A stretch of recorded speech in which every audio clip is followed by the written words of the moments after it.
Imagine for a moment that the darkest thought you've ever had wasn't just a thought, but a Google search. Now, imagine that search was the very thing that put you away for life. What would you type? How would you hide the evidence? And, more importantly, would you get away with it? Tonight, we dive into the chilling trial of Brian Walshe, a case defined not by a smoking gun, but by a digital trail of lies and a husband's frantic search for the impossible.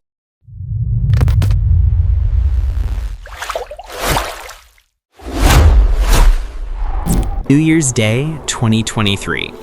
Ana Walshe, a 39-year-old real estate executive and mother of 3, was reportedly leaving her home for a work trip to Washington, D.C.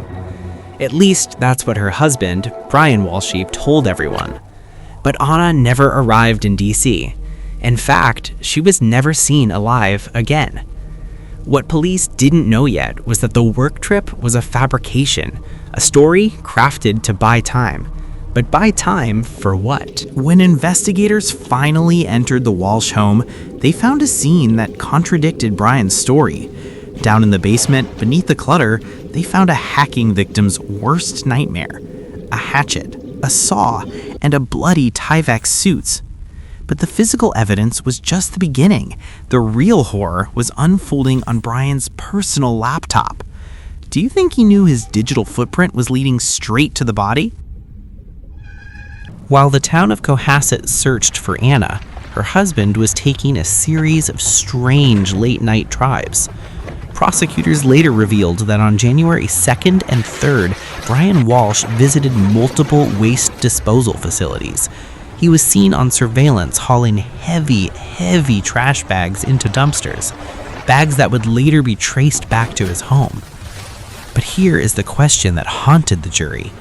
Was he disposing of trash? Or was he dismantling a life?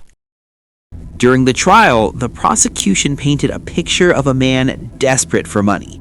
Brian Walshe was already on house arrest for federal fraud charges involving art sales. He was broke, and he stood to gain a significant amount from Ana's estate and life insurance policies. But it wasn't just about the money. It was about control. The Google searches discovered by investigators didn't stop at disposal.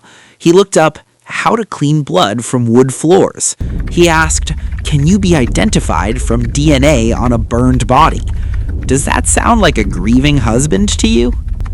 On June 12, 2024, the jury didn't buy the defense. Brian Walshe was found guilty of first-degree murder, misleading police, and improper disposal of a body. The judge sentenced him to life in prison without the possibility of parole.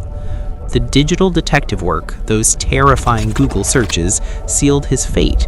He thought he could outsmart the system, but instead he documented his own guilt. What do you think was the final piece of evidence that convinced the jury? Let me know in the comments below. Make sure to hit that subscribe button and turn on notifications. You don't want to miss the next story. Thanks for watching, and I'll see you in the next investigation.